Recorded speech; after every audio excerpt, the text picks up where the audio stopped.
briefing. We have with us the Director General of IICA, Dr. Manuel Otero. Accompanying him here this afternoon is Mr. John King, who is the ECS representative, IICA, Mr. Kent Coppell, who is the IICA local rep, and Dr. Antoine, who is the special advisor to the Director General. So IICA has been a partner in agriculture to us dating back 1984, when I think the first office or the first IICA made its way to Dominica. And since then, we have had a working relationship with IICA. IICA is our partner. They work for us, for the Ministry of, and with the Ministry of Agriculture, in terms of developing programs and implementing programs that benefit both institutions, if you may, in Dominica. We also welcome the press to be here with us. We know that we had to change a little bit, so we welcome your patience in terms of waiting for this, our important visit by Dr. Otero and our presentation here this afternoon. So I would like to welcome Dr. Otero, who will give us a few words on the institution, his visit here, what he has seen, and how we can continue to partner with the Commonwealth of Dominica, the Ministry of Agriculture, Food and Fisheries. I'd also like to apologize for the Honorable Minister of Agriculture, Food and Fisheries, Honorable Reginald Austri, who is not able to be here with us this afternoon because of another engagement and delays that occurred with the flights, and as such, he is not able to be here. So with no further ado, I'd like to invite Dr. Otero to give us a few words.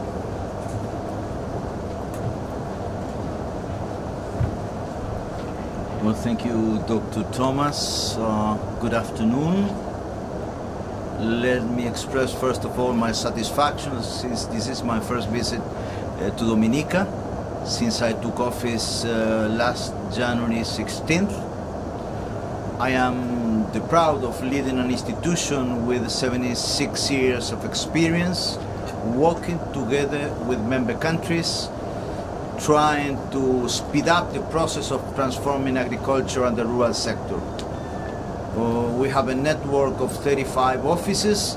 We are the best positioned institution in the Americas, since we have offices in all member countries that compose the Americas. I am now visiting 3 Caribbean countries, Grenada, Dominica, and tomorrow I will be visiting St. Lucia. The idea is to know firsthand what agriculture ministers are requesting in terms of technical cooperation. We are not a bank, we are a technical cooperation agency, so we can help member countries, for example, to train human resources, to prepare documents, to design strategies, to help them to have stronger institutions. In the particular case of Dominica, affected by the last hurricane season, after the dialogue with the minister, we are very much enthusiastic about the possibility from IICA point of view for contributing with national authorities in beginning to devise the idea of creating some sort of resilience center in order this country become an example for other countries in the region, and why not in the world. This is a way of thinking with the long-term perspectives, and IICA is going to be fully committed to transform this idea in reality. What I would like to say is that in a few weeks probably we're going to discuss a concept paper. This paper is going to be shared with other international organizations, probably in the context of a Caribbean Week of Agriculture that is going to be held in Barbados. And then we work even harder in order to transform into reality the possibility of our resilience center. I am very much impressed after the meetings with the agriculture minister and also with the foreign affairs ministers about the decision taken by this country to take advantage of what happened, but especially to have a more resilient and a stronger country in terms of the menaces of the climate change. Now I am open to try to answer all type of questions you have.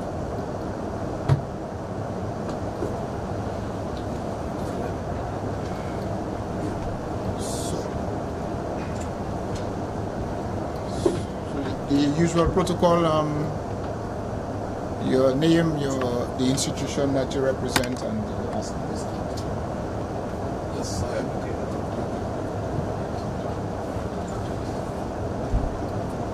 Yes, I am Smarty from DBS Radio. The question is, you, as you said, met the Prime Minister, the Minister responsible for agriculture. Was there any specific decision taken on the Dominica situation since Hurricane Maria?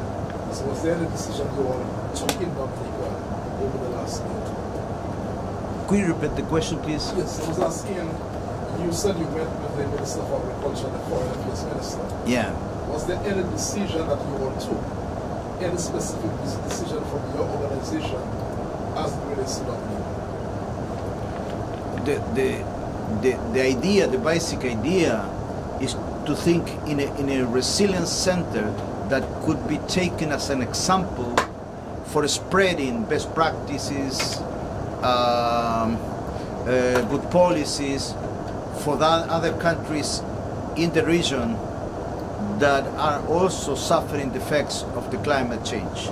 In our continent, countries like Honduras and Nicaragua in Central America, Haiti in the Caribbean region, and obviously the Eastern Caribbean states are very much affected by the consequences of the climate change. So what we are imagining is the possibility to have a resilience center for the region, and why not for the world. For doing that, we would like to try to put in motion some collaborative efforts with other international organizations. FAO, CIAT, that is an international organization posted in Colombia, CATIE in Costa Rica, several organizations with IICA working together for trying to put in motion this concept of resilience center. And that resilience center would be based in Dominica? Yes, absolutely. With some, we discussed the possibility of some field for having some demonstration efforts in order to show younger generations that it's possible to have a resilient agriculture. And that resilience center would be based on agriculture, basically? Since IICA is committed with agriculture and rural activities, yes. Though we imagine that resilience is a much broader concept that affects not just agriculture, but other sectors of the Dominican economy. Can I ask another question? Yes. In terms of the allocations to agriculture by the governments of the Caribbean, have you had any feedback on the amount of money spent by the governments on agriculture in the Caribbean? In the Caribbean as a whole? No, I don't have any figure, though based upon IICA's position, we are concerned about the check import bill and about the necessity to foster productivity and production strategy, trying to have a global change linking regional markets and why not world markets in order to increase food security in the Caribbean region. It's a bottleneck for the economy of the Caribbean region, and we are working together with OECS authorities and CARICOM authorities. I request Patrick, Antoine, you have any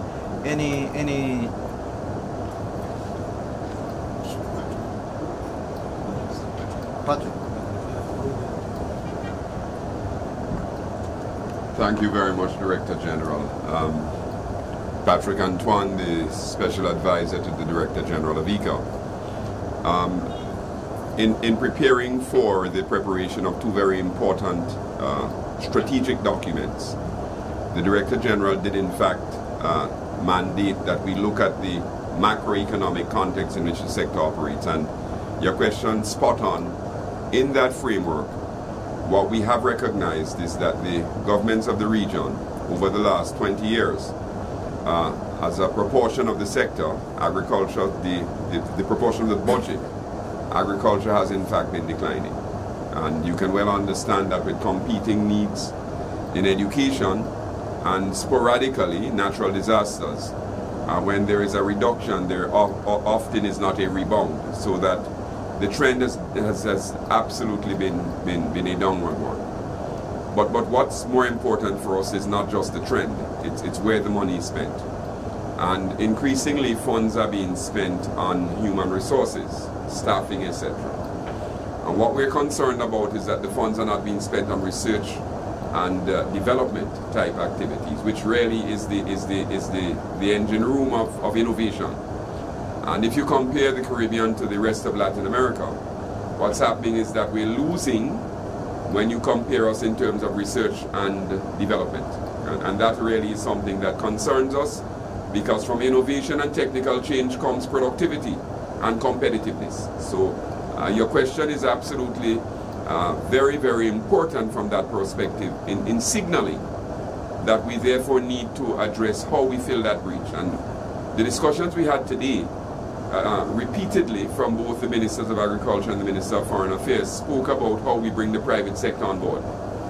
And that's been a big component that's been missing in the Caribbean in relation to the expenditure on agriculture. We've not had the substitution from the private sector into the research and expenditure pool to drive innovation. And that's certainly something we want to try to reverse.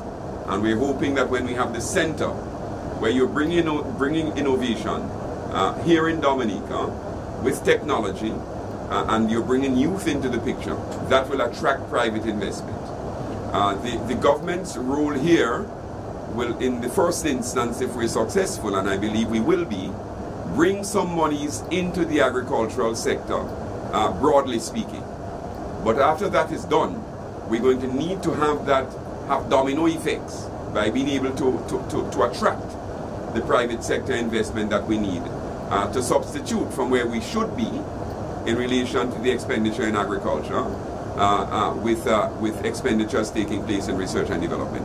It is a very complex issue that you've raised, but it is absolutely key to where this region has to go. And IICA is, of course, very much on the ball in assisting here. So much so that coming out of a tour of Brazil and Argentina that the Director General committed to ministers and then delivered in the first 45 days. The big thing coming out of that tour was the way that agricultural research is funded in Brazil and Argentina compared to the way it's funded in the region. In Brazil and Argentina, it's funded, as it were, by earmarked expenditures, some of which comes from import taxes, directly to the institutions such as Embrapa, the brig institution. And that's not the case in the Caribbean. So the question that you've raised is important, but it's also profound. And I've answered it this way because I want you as the press to have a fulsome appreciation of what it is this region confronts and how we need to address it. Thank you.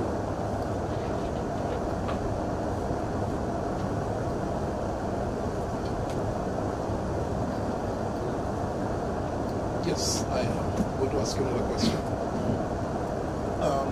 I would like you to use this opportunity to speak to the Dominican farmers. Having met, as you said, the Minister for Agriculture and the Foreign Affairs Minister, there's still some in Dominica after the hurricane who are skeptical as to the future of agriculture. From your standpoint, what would you like to say to these farmers in Dominica? Well, first of all, that to express my sympathy with the damages caused by the hurricane. But my message to the farmers is that try to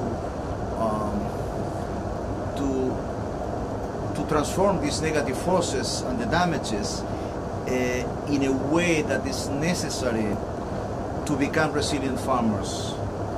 To become resilient farmers is necessary, from the government point of view, put in motion a very important extension programs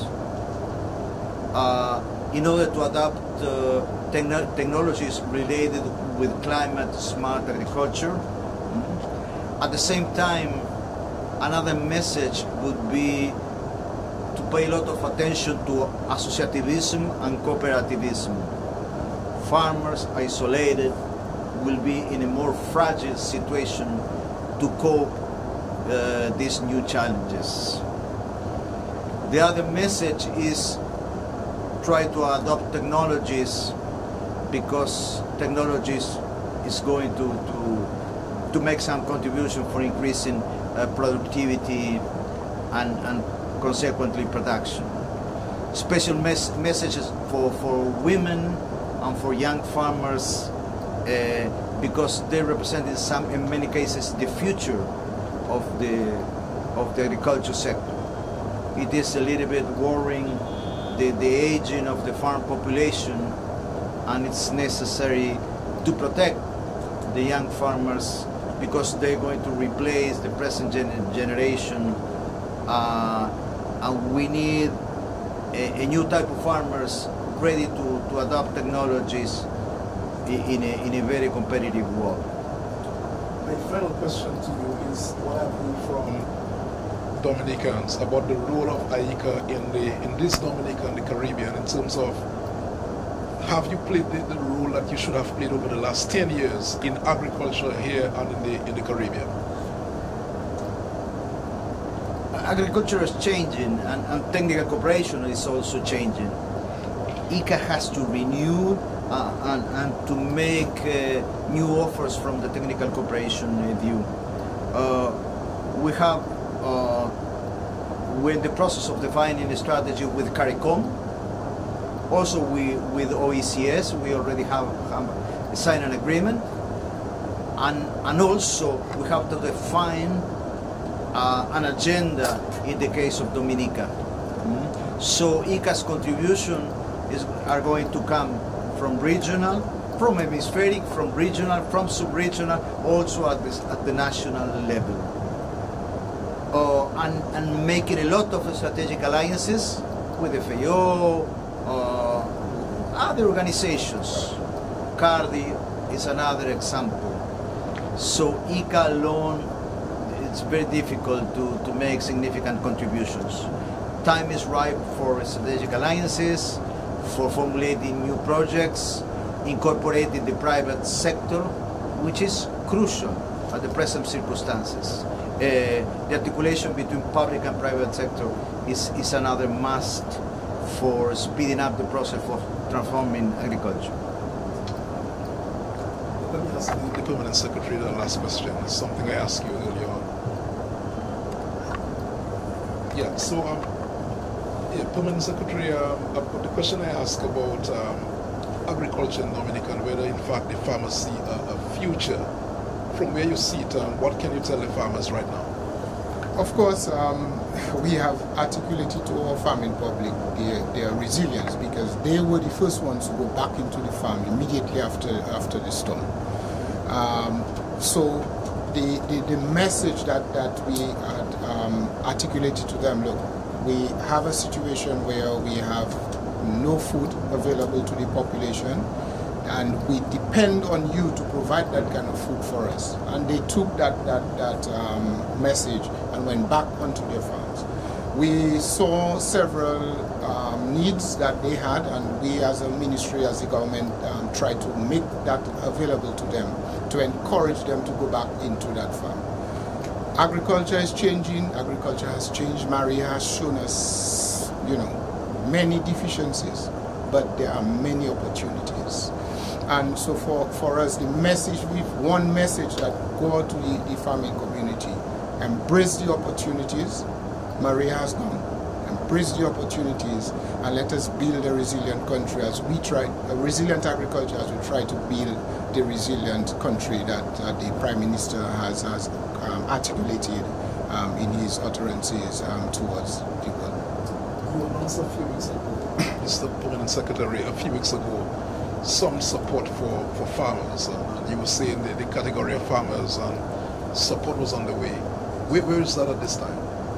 If you refer to the World Bank project, we are finalizing the details as it relates to the project implementation unit, which is critical for implementation of that project.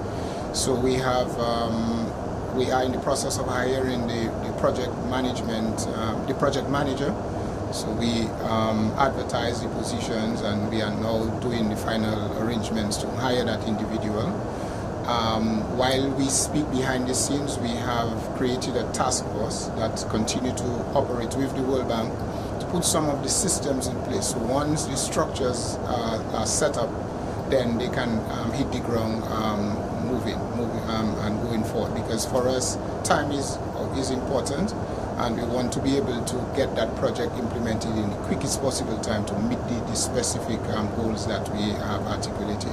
We have also identified office space where they would be housed, so that that project can be implemented as in the way that we envisage it to be implemented. And how many farmers are you targeting? We're targeting 4,900 farmers.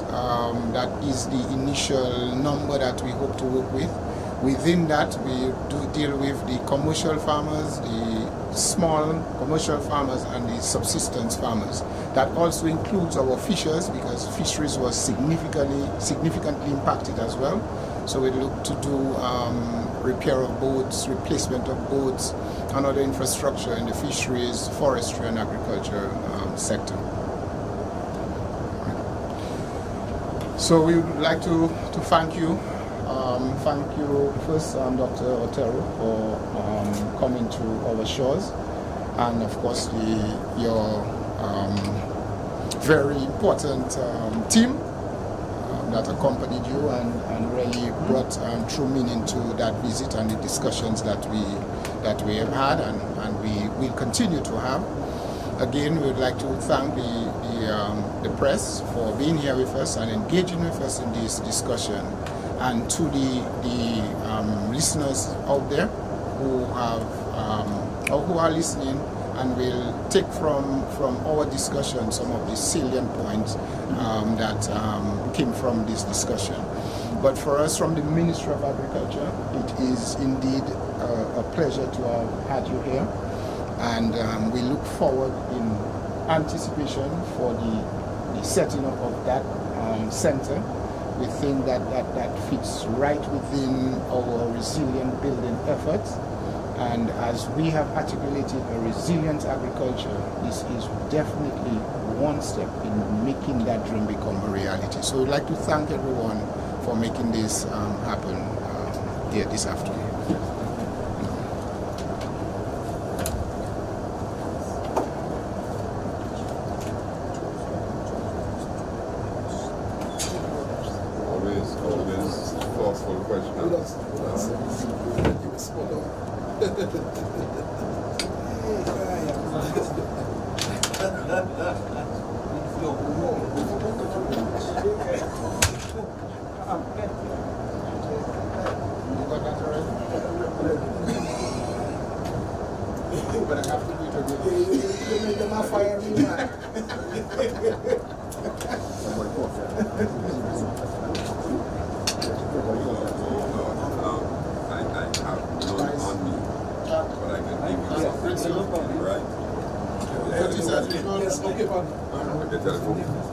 Dr.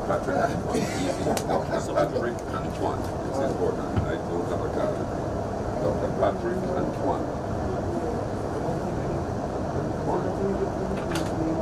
Dr. Patrick Antoine.